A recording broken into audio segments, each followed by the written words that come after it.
Jazz, it's Jen. This is another Jen is Zen episode of Reframing Me. In these short bits, I give you something to journal about or meditate on. Today, I want you to think about this. We get to choose how we see something. We get to frame every situation we encounter. We get to frame our lives. Realizing that, how do you want to frame today? Every morning when I wake up, I start off by saying, today was such a great day. So many good things happened. I am such a lucky girl. Good things always happen to me. I've been doing this for, a good year and a half or two at this point, and I have come to realize that no, every day is not a great day. But yes, so many good things happen, and I am a very lucky girl. Do I just have a glorious life? Do I only encounter perfect situations?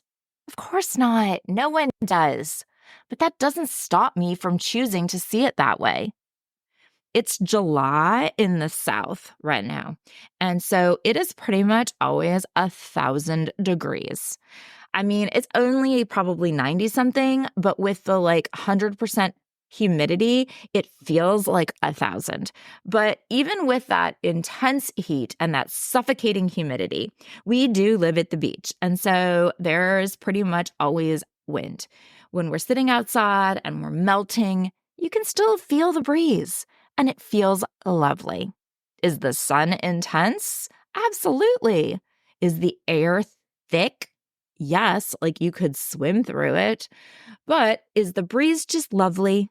100%. Like the humidity. It's July. It's hot. We can dwell on how damn hot it is, or we can enjoy the breeze. Our brain is under our control. We get to program it however we choose. We get to think about the things that we choose to think about.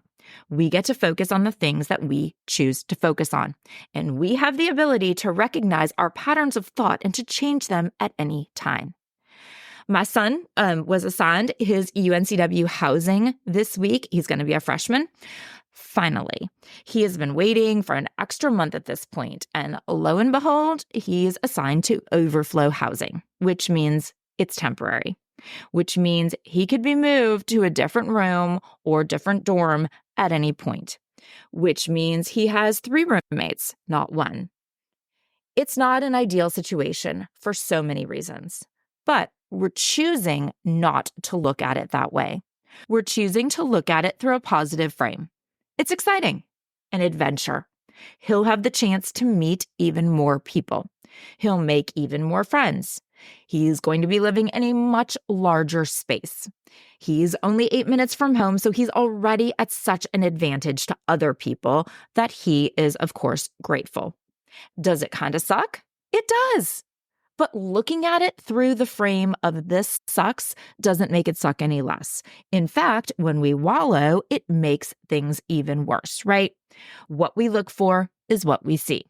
When you buy a silver car, all of a sudden you're like, every car I see is silver. When you plan a trip to Italy, all of a sudden you're like, every person I see on socials is going to Italy this year. When you adopt a puppy, all you see is people getting puppies. What we look for is what we see. And we get to choose what we look for, so we get to choose what we see. Framing is a very powerful concept, not only in how we see the world, but how we interact with others in all of our communication and all of our relationships. It's how we perceive and interpret our experiences, how we frame our messages and our discussions with our kids or our partners or our coworkers, and it can totally influence how they receive and respond to us. If we're setting rules and boundaries with our kids, we can frame these conversations in a way that emphasizes trust and respect rather than control and enforcement, right? We can frame rules as being guidelines for mutual understanding to get us on the same page. And that makes it much more of a partnership with them. Or if we have a disagreement with our partner, instead of framing it as a conflict or as a battle to be won or lost, If we can reframe it as opportunities for growth or opportunities to understand one another or compromise, if we can just shift the frame from one of being confrontation to being one of collaboration, we can promote and model healthy conflict resolution and communication patterns in our families. And with our coworkers, if we can frame feedback, whether feedback we give or feedback we receive, as being collaboration or guidance rather than criticism, we can all work towards improvement collaboratively without anyone feeling discouraged or judged. When you look at something, what aspects of it do you see?